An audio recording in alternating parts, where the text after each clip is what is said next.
Hello, football lovers. Today, the match in the European qualifiers for the 2026 World Cup, Group D, between the French national team and the Ukrainian national team, took place at the Parc des Princes Stadium in Paris, on the night of November 13, 2025. This was a decisive match. The French team only needed 3 points to officially secure their place in the finals in the USA, Mexico, and Canada.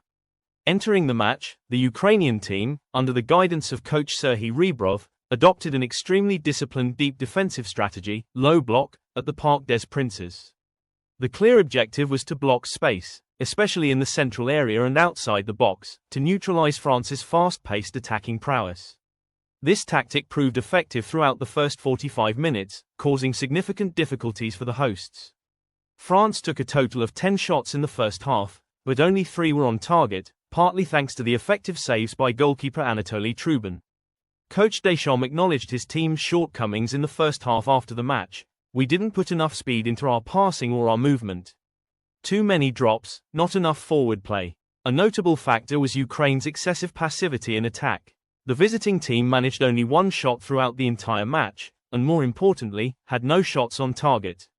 This placed a dual burden. Ukraine shifted the entire defensive weight onto the backline without creating any counter-attacks capable of deterrence.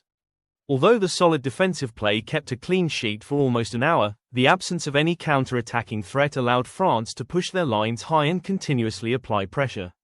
The absence of Artem Dovbyk also significantly impacted Ukraine's counter-attacking capability. According to physical and psychological principles, a defense that constantly endures pressure without rest from counter-attacks will struggle to maintain discipline and stamina, causing the solid defensive system to inevitably collapse as fatigue increases. In the second half, France showed clear adjustments. The hosts increased their passing speed, off-the-ball movement, and intensity. The goal was to convert their superior possession into clear-cut scoring opportunities. The pivotal moment of the match arrived in the 55th minute. Winger Michael Olise, utilizing his dynamism and skill, broke into the penalty area and forced defender Taras Mikhavko into a foul, resulting in a penalty kick. This event broke the tactical deadlock and opened the door to victory for France. Kylian Mbappé stepped up to take the penalty and chose a bold option, the Panenka chip. A player opting for a Panenka in a match deciding a World Cup spot is not just skill but also demonstrates absolute confidence and exceptionally high psychological control. This goal not only gave France the advantage on the scoreboard but also delivered a heavy blow to Ukraine's morale after nearly an hour of determined defending. Following Mbappe's opening goal, France converted their control into successive scoring opportunities. The 3 remaining goals came between the 76th and 88th minute, proving that Ukraine's defense, exhausted from continuous defending, could not maintain focus and discipline under increased pressure. Michael Olise's second goal in the 76th minute was the result of sharp interplay. The assist by N'Golo Kanté showed that the defensive midfielder's role was not limited to winning the ball but also included the ability to transition quickly and accurately into attack. Mbappe's third goal in the 82nd minute, marking the 400-goal milestone, was a clinical finish, exploiting the space created as the Ukrainian defense began to tire and lose organization. The final goal, making it 4-0 in the 88th minute, belonged to substitute Hugo Ekitike. The move was initiated by Ekitike with a powerful solo dribble from behind the halfway line. More significantly, it was finished with Mbappe's unselfish assist, who deliberately passed the ball for the young Liverpool teammate to finish cleanly under the goalkeeper, scoring his first international goal. Kylian Mbappé continued to affirm his role as a world-leading superstar with a brilliant performance. The Real Madrid forward scored a brace, netting his 399th and 400th professional career goals, for club and national team. This achievement reinforces France's position of possessing a player in peak form who constantly breaks scoring records. Reaching the 400-goal mark at a young age is a testament to his phenomenal consistency and efficiency across multiple consecutive seasons. Beyond the brace, Mbappé also demonstrated a selfless leadership spirit by assisting Hugo Ekitike's final goal.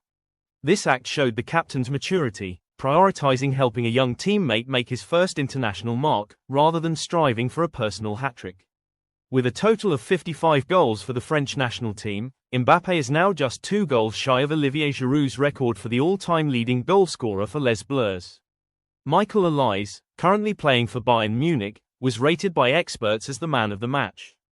He received an impressive scored rating of 9.6. Olise's role carried particularly significant tactical weight. With Ukraine focusing on dense central defense and often deploying multiple players to block Mbappé on the opposite flank, Olise became the weak point that France exploited.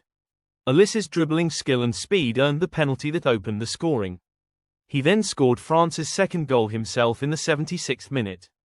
His performance proves that coach Deschamps possesses multiple high-quality attacking options beyond the biggest star, allowing France to break down deep defensive blocks flexibly. The French team's stability also came from the less-mentioned pillars. Midfielder N'Golo Kanté maintained solidity in the midfield, neutralizing Ukraine's minimal counter-attacking intentions and linking the defense to the attack. Kanté achieved a rating of 8.3 and provided a subtle assist for Olise's goal. In defense, Dayot Upamecano played the full 90 minutes, and William Saliba showed absolute consistency. Saliba was particularly excellent in aerial duels, winning all 4 of his high ball challenges, ensuring Ukraine could not use long balls to create pressure. Goalkeeper Mike Maignan had a quiet night as Ukraine did not manage a single shot on target. Fullback Lucas Digne was the player with the most touches on the field, 107 times, demonstrating continuous and tireless involvement in building play from the back.